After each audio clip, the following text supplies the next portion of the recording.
Swastiastu. Halo semuanya, perkenalkan nama saya Niluh Kemang Srijayatri. Pada video kali ini merupakan video tugas case-based learning, di mana pada mata kuliah ilmu penyakit bakteri dan jamur. Nah, pada tugas case-based learning ini, saya mengangkat judul yaitu Salmonellosis di Bali. Nah, sebelum masuk ke materi, izinkan saya terlebih dahulu untuk memperkenalkan diri saya kembali. Perkenalkan, nama saya Niluh Kemang Srijayatri dengan NIM 2309511045 dari kelas C.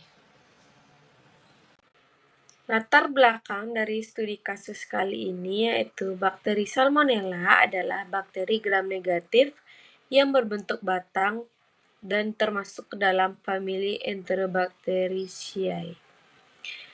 Bakteri ini dikenal sebagai penyebab utama penyakit infeksi yang disebut salmonellosis pada hewan dan juga manusia.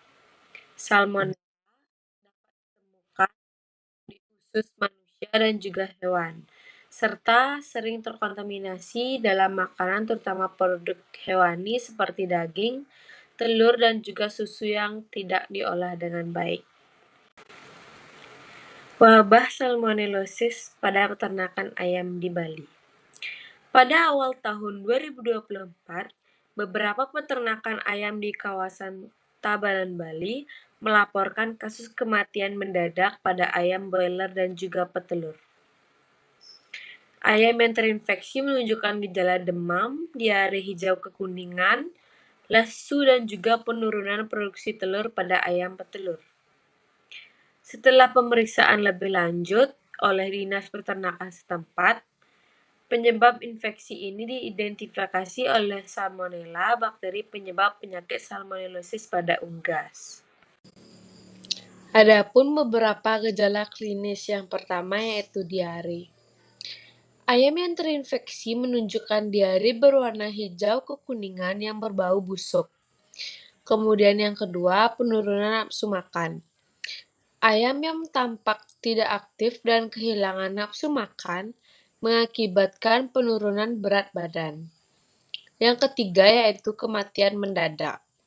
Pada kasus yang lebih parah, ayam mati mendadak tanpa gejala yang jelas. Dan yang terakhir yaitu produksi telur menurun. Pada ayam petelur ditemukan penurunan jumlah produksi telur, serta beberapa telur memiliki cangkang yang tipis atau cacat. Penularan salmonellosis pada unggas dapat menyebar dengan cepat melalui feses yang terkontaminasi. Bakteri salmonella dapat bertahan hidup di lingkungan yang tidak bersih dan juga pada kandang yang tidak terjaga sanitasinya. Selain itu, bakteri ini dapat juga menyebar melalui pakan, air minum, dan juga kontak langsung antara ayam yang sakit dan juga ayam yang sehat. Diagnosa. Sampel feses dan jaringan ayam yang mati dikirim ke laboratorium kesehatan hewan. Kemudian hasil uji bakteriologi menginformasi adanya infeksi Salmonella enteritidis pada beberapa peternakan. Hal ini diperkuat dengan pemeriksaan serologis yang menunjukkan adanya antibodi terhadap bakteri tersebut. Adapun beberapa penyebab dan faktor resiko. Yang pertama yaitu kualitas kebersihan yang buruk.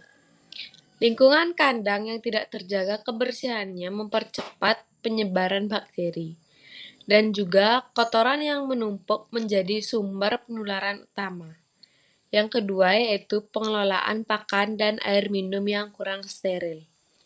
Pakan-pakan dan air yang terkontaminasi bakteri juga menjadi faktor penyebab. Yang ketiga yaitu kurangnya pemisahan antara ayam yang sakit dan juga yang sehat.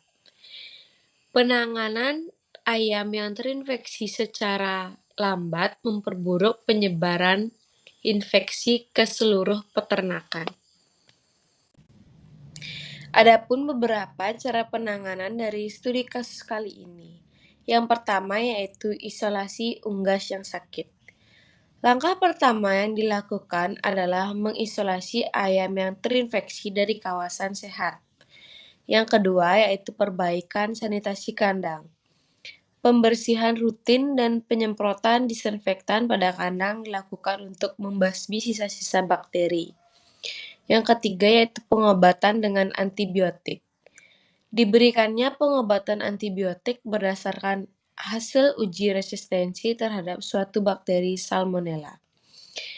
Yang terakhir yaitu pemberian probiotik untuk mendukung sistem pencernaan unggas yang terinfeksi dan juga membantu pemulihan dari infeksi bakteri. Dampak ekonomi.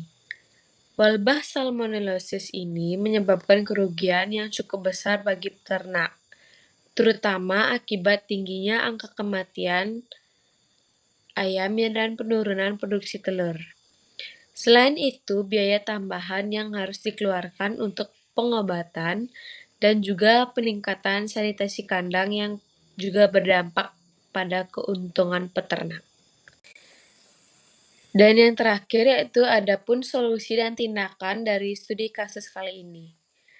Untuk mencegah wabah serupa di masa depan, ada beberapa langkah yaitu menjaga sanitasi dan kebersihan kandang secara rutin, memastikan pakan dan air minum dalam keadaan bersih dan bebas terkontaminasi, melakukan program vaksinasi terhadap unggas secara berkala untuk mencegah infeksi bakteri. Dan yang terakhir yaitu melakukan biosecurity ketat termasuk pembatasan akses ke peternakan dan juga pembersihan alat serta kendaraan. Jadi kesimpulan dari studi kasus kali ini yaitu bakteri salmonellosis yang terjadi di beberapa peternakan ayam di Bali, terutama di Tabanan, menyoroti pentingnya manajemen kebersihan dan biosecurity yang baik dalam peternakan. Faktor-faktor seperti sanitasi kandang yang buruk, pengelolaan pakan dan air minum yang kurang steril, serta keterlambatan dalam penanganan unggas yang sakit mempercepat penyebaran bakteri Salmonella. Dampak dari wabah ini cukup signifikan, menyebabkan tingginya angka kematian unggas dan penurunan produksi telur yang berujung pada kerugian ekonomi bagi peternak. Langkah penanganan seperti isolasi unggas yang terinfeksi, peningkatan kebersihan kandang, dan juga penggunaan antibiotik yang bijak berhasil membantu mengendalikan wabah. Namun, pencegahan jangka panjang sangat bergantung pada penerapan biosecurity ketat, vaksinasi, dan juga pemantauan kesehatan secara rutin. Dengan tindakan pencegah yang lebih baik, risiko terulangnya wabah salmonellosis di mendatang dapat diminimalkan, sehingga kesejahteraan ternak dan keuntungan ekonomi peternak dapat terjaga. Sekian pemaparan tugas case-based learning dari saya. Mohon maaf bila ada salah kata. Saya tutup dengan Paramusanti. Om Santi Santi Santi Om.